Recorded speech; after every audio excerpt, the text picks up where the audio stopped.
Добрый вечер, в эфире программа «Новости», а в Новосибирске... Проблемы с доступом к joycasino.com?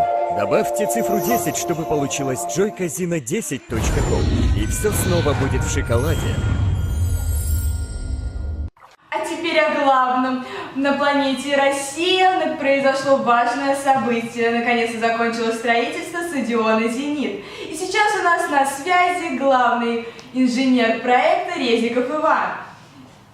Иван, здравствуйте, вы на связи. Аполлинария, здравствуйте, рад вас слышать. Мы сейчас находимся в Санкт-Петербурге на знаменательном событии открытии футбольного стадиона «Зенит-Арена». Строительство данного стадиона велось 50 лет и только наконец-то завершилось силами студентов факультета ИБМ. Это ведущий факультет лучшего технического университета страны МГТУ имени Баумана. Не только за счет, конечно, студентов, но еще за счет правкомовских взносов, естественно. Аполлинария, на связи. Спасибо, Иван. А я хочу напомнить, что в связи с этим президент Владимир Владимирович решил лично поблагодарить факультет, и буквально на днях состоится его встреча со студентами.